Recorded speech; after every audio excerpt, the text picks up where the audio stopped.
What's up, welcome back to Nowstalgia. Dave here with a review of NCT Wish's first album, Ode to Wish. NCT Wish, the latest in the long line of NCT subunits at SM Entertainment. NCT Wish, notably, the 6 members here have not been in any other part of NCT, so on one hand, this almost comes across as NCT in name only. In branding, this is a group that has largely been self-contained to this point, despite the never-ending avalanche of new NCT music and new NCT group configurations. They've only been around for the past 2 years. A lot of Japanese releases in the beginning. This is their first full length in Korean. I'm very curious if NCT Wish will become a bigger part of the NCT umbrella moving forward, with some of the older NCT members beginning their military service, Mark Lee leaving the company entirely, putting NCT Dream's future into question. Given all of the NCT Wish members have not been a part of the rest of the NCT groups to this point, there is an opportunity to push this group forward as something new and distinct. Does their first album, Ode to Love, necessarily accomplish that? No, but I'll be curious what happens moving forward. Ultimately, I do think there is potential for this because this album is pretty good, honestly. The production is notably distinct and different from a lot of the typical synth-heavy bassline K-pop production we've been getting of late across the genre. There's an inventiveness to the production. There's just an energy level here that I think is pretty successful. And for the most part, the NCT Wish vocals match this production. I think most of the hip hop actually comes across pretty well. There are some moments where it's a little more contrived, but this definitely sounded like a fully formed album with a lot of songs worth revisiting. And given the rarity of full-length albums these days in K-pop, we will take it. The first song, 2.0, I love the way the strings swell with those keys, then the bass drops in very quickly, and we're off with this really bouncy track. I think the vocal melodies here sound pretty nice. The brief rapping in this song, some of the most forced hip-hop you'll hear across this album, but I do like the harmony on the chorus. Title track, Ode to Love, you have this quick house beat, very lively, which I did quite enjoy. The brightness to this production is pretty refreshing, honestly.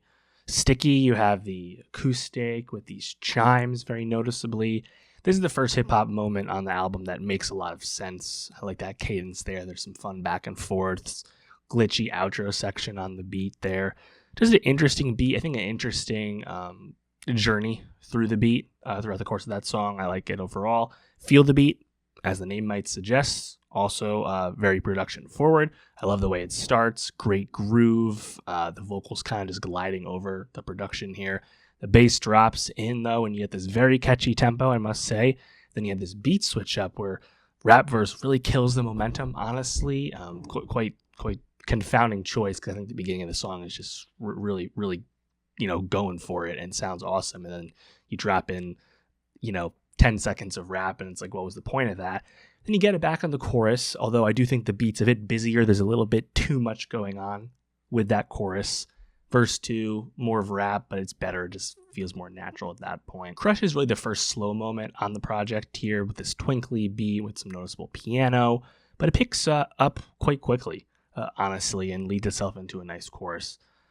Street 2 AM, this was quite surprising to me. This was a straight up throwback, old school hip hop track. You have, like classic DJ record scratching going on, some call and response in the verse.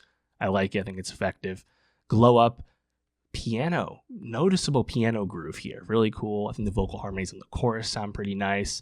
Everglow, a curious name, given that that's a, K-pop group name. Nevertheless, song is fine. Chorus is a bit messy. I do enjoy the beat here. I think the vocals, the way they land on those synth hits in particular, nice moment of mixing there. Don't Say You Love Me. I think the vocals on the chorus in particular really jump out. And then Voyage, kind of a classic closer, but not going out with a whimper by any means. Still pretty high energy. So yeah, I didn't really have much exposure to NCT Wish. I say this all the time, but NCT is really a tough nut to crack for me, just because there's like close to 20 different voices within this project and so many different subunits that there's so much NCT music coming out at you in a given year, and it's just hard to parse, I think. And Wavy definitely remains my most favorite project within NCT, and I feel like that's not the most typical take from people, but I really like Wavy.